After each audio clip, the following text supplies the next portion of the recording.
ذہن نشین کر لیں کہ شیطان کا کام ہماری زندگی میں عملی خرابیوں کے لیے صرف یہ نہیں کہ وہ ہم سے گناہ کروائے، یہ تو بڑا کھلا حملہ ہے۔ جب گناہ کرے گا، کوئی شخص حرام کاری کرے گا، ناجائز عمل کرے گا، اللہ کی نافرمانی کرے گا، تو وہ تو بڑی واضح طور پہ نظر آ جائے گی کہ غلط کام کر رہا ہے، اور پھر اگر سمجھ آ جائے کہ غلط کر رہا ہوں تو اس کی اصلاح کے امکانات بھی زیادہ ہوتے ہیں۔ کوئی سمجھا دیتا ہے، کوئی اصلاح کر دیتا ہے، توبہ کی توفیق ہو جاتی ہے، انسان ریئلائز کرتا ہے کہ میں غلط کر رہا ہوں تو سنور جاتا ہے، سنورنے کے امکان ہیں۔ تو ہم سے گناہ کروانا، غلط کام کروانا، شراب پہ لگا دینا، بدکاری پہ لگا دینا، گناہوں پہ لگا دینا، دسیسہ کاری پہ لگا دینا، کمینے ذلیل کاموں پہ لگا دینا، یہ شیطان کا چھوٹا حملہ ہے۔ یہ اس کا ظلم پہ لگا دینا، قتل و غارت گری پہ لگا دینا، یہ چھوٹا حملہ ہے، چونکہ یہ سب کچھ نظر آتا ہے، سمجھ میں آتا ہے۔ اس سے بڑا حملہ کیا ہے کہ وہ کھلے گناہوں پر لگانے کی بجائے ڈیپینڈ کرتا ہے بندے پر، وہ چوز کرتا ہے کس بندے پر کون سا حملہ کرنا ہے، کس بندے پر کس طریقے سے اٹیک کرنا ہے، اور کون سا بندہ اس کے کس ہیلے کے لیے سوٹیبل ہے۔ دس از کویسچن آف سوٹیبلٹی۔ تو وہ چوز کرتا ہے اپنے مختلف جو اس کے طریقے ہیں، اٹیکس کی جو اسٹریٹجی ہے اس کی، وہ strategy from case to case vary کرتی ہے اس کی، وہ چوز کرتا ہے۔ بعض لوگوں پر اس کا حملہ شیطان کا یہ ہوتا ہے کہ وہ کھلے گناہ نہیں کرواتا مگر نیکی کے کاموں سے روک دیتا ہے، اللہ کی طاعت بجا لانے سے روک دیتا ہے، نماز پڑھنے سے غفلت پیدا کر دیتا ہے، شراب، جوا، بدکاری، حرام کاری پہ نہیں لگاتا مگر نماز کے لیے اس کا دل اچاٹ کروا دیتا ہے، نماز میں غفلت کر دیتا ہے، ایک نماز چھوٹ گئی، کبھی 2 چھوٹ گئیں، کبھی 3، رفتہ رفتہ کئی چھوٹ گئیں، پہلے دکھ ہوتا تھا چھوٹنے پر، رفتہ رفتہ دکھ بھی جاتا رہتا، غم بھی جاتا رہتا ہے، تو عبادت چھڑا دے گا، طاعت کا کام چھڑا دے گا، نیکی کا عمل چھڑا دے گا، نیکی کے عمل کی طرف سے رغبت کم کرا دے گا، رجحان کم کرا دے گا۔ تو نیکیوں کے عمل کو روک دینا زندگی میں تاکہ آپ اس سے رک جائیں، تو یہ اس سے بڑا حملہ ہے براہ راست گناہوں کے ارتکاب کروانے سے، کہ انسان کا نام اعمال خالی ہو گیا۔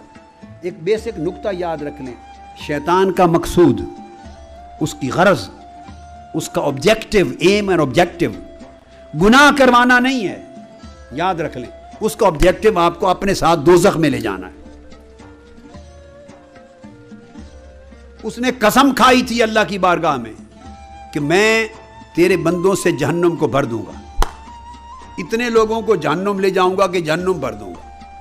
یاد رکھ لیں کہ محض گناہ کروانا شیطان کا ایم اور آبجیکٹو نہیں ہے، وہ کئی طریقوں سے اپنے مقصد کو، اپنے آبجیکٹو کو پورا کرتا ہے۔ اس کا آبجیکٹو ہے دوزخ میں لے جانا، خواہ وہ گناہ کروا کے لے جائے، خواہ بد عقیدہ کروا کے لے جائے، اور بھلے ساری زندگی نمازیں پڑھیں، روزے رکھیں، تبلیغیں کریں، مدرسے بنائیں، امر بالمعروف نہی عن المنکر کریں، شریعت کی رٹ لگائیں ساری زندگی، مگر رسول پاک کا ادب دل سے ختم کر دیں، آقا کی محبت ختم کر دیں، آقا کا ادب، محبت، تعظیم و تکریم ختم کر دیں، حیا رسول کا ختم کر دیں، اس کا کام ہو گیا۔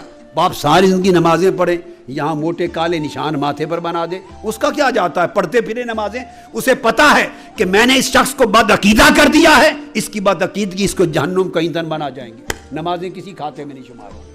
وہ سارا کچھ کروائے آپ سے، نماز پڑھیں، روزے کریں، مدرسے بنائیں، تبلیغ کریں، کتابیں لکھیں، داڑیاں رکھیں، سب کچھ کریں، مگر حضور کی اہل بیت کی محبت کی نکال دے آپ کے دل سے، اہل بیت محمد صلی اللہ علیہ وسلم کی محبت دل سے نکال لے، ان کا بغض ڈال دے، ان سے نفرت ڈال دے، عداوت ڈال دے، آپ کا ایمان برباد ہو گیا، آپ جہنم کا ایندھن ہو گئے۔ سارا کچھ کرے، حضور کے صحابہ کرام کی عداوت اور بغض ڈال دے آپ کے دل میں، آپ صحابہ کرام کو سب و شتم کریں، ان کو کافر کہیں، ان کو منافق کہیں، ان سے نفرت کریں، سب و شتم کریں، سب کچھ برباد، آپ کو جہنم کا ایندھن بنا دیا اس نے۔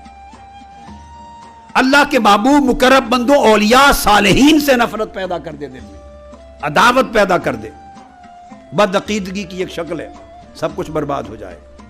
کیونکہ اللہ نے کہا جو میرے ولی کا دشمن ہے میرا اس کے ساتھ اعلان جنگ ہے. اس نے یہی جنگ کروانی تھی، کرا دی. تو شیطان کا صرف ایک طریقہ نہیں ہے، اس کا الٹیمیٹ آبجیکٹو ہے جہنم بھرنا، دوزخ میں لے جانا. اس کے ہزار حربے جو چاہے استعمال کر لے، دنیاوی حربہ استعمال کرے، دین کے نام پر بھی حربے استعمال کر سکتا ہے. آخرت اور دین کے نام پہ دنیا کمائے کوئی شخص، لوٹ مار کرے، اس کا کام ہو گیا، وہ جہنم کا ایندھن بن گیا. لوگوں کو واعظ کرے، عمل اس کے مخالف کرے. لما تقولون ما لا تفعلون، دوزخ کی آگ کی کینچی سے اس کی زبان کٹ گئی، شیطان کا کام ہو گیا. اس کے واعظ بھی گئے، سب کچھ گئے.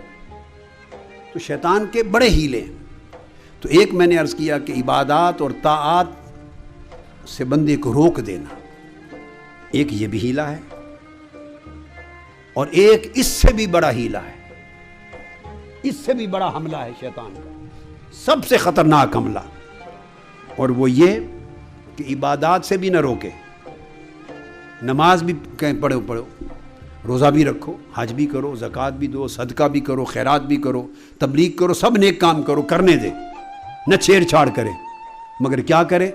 ان سارے نیک اعمال کے پیچھے آپ کی نیت کو خراب کر دے. نیت فاسدہ ہو جائے، نیت قدرہ ہو جائے، نیت باطلہ ہو جائے. نماز پڑھیں، جی بھر کے پڑھیں، مگر نیت میں ریا ڈال دیں. نماز جی بھر کے پڑھیں مگر اندر عجب ڈال دیں، تکبر ڈال دیں، کبر ڈال دیں، حسد ڈال دیں، حقد ڈال دیں، اندر عداوت ڈال دیں، بغض اور عناد ڈال دیں، اللہ کے بندوں کے ساتھ نفرت ڈال دیں، سارے اعمال برباد گئے. تو یہ سب سے بڑا خطرناک حملہ ہے کہ دیکھنے سے پتہ بھی نہ چلے کہ یہ آدمی برا ہے، اس کی شکل دیکھیں تو نیک لگے. وہ جو ذوالخویسرہ تمیمی تھا، جو صحیح بخاری صحیح مسلم کی متفق علیہ حدیث میں، جس نے آقا علیہ السلام کی بارگاہ میں کھڑے ہو کے حضور کو کہا تھا اتق اللہ، اے محمد صلی اللہ علیہ وسلم اللہ سے ڈرو. یعنی بدبخت آقا علیہ السلام کو بھی تقویٰ کا سبق دے رہا ہے. لینگویج اس کی تقویٰ ہے. آپ ذرا دیکھیے، جو بولی بول رہا ہے وہ تقویٰ کی بولی بول رہا ہے. حضور کو سبق سکھا رہا ہے کہ تقویٰ اختیار کرو، اللہ سے ڈرو. اور دوسری حدیث میں حضور علیہ السلام کو کہتا ہے اے دل عدل کرو. یعنی کہہ کیا رہا ہے؟ کو برا کلمہ کہا ہے؟ بولیے. عدل کی بات کی، تقویٰ کی بات کی، مگر خرابی کیا کی؟ حیا ختم کر دیا رسول پاک صلی اللہ علیہ وآلہ وسلم کا، کہ جس ذات کو عدل کرنے کا کہہ رہے ہو ان کے قدموں کی دھول سے تو عدل پیدا ہوا ہے کائنات میں. جس ذات پاک کو تقویٰ اختیار کرنے کی بات کر رہے ہو بدبخت، اس ذات پاک کے جوڑوں کے صدقے سے کائنات کو تقویٰ نصیب ہوا ہے. تو حیا ختم کر دیا، تعظیم ختم کر دی، بولی عدل اور تقویٰ کی رکھی.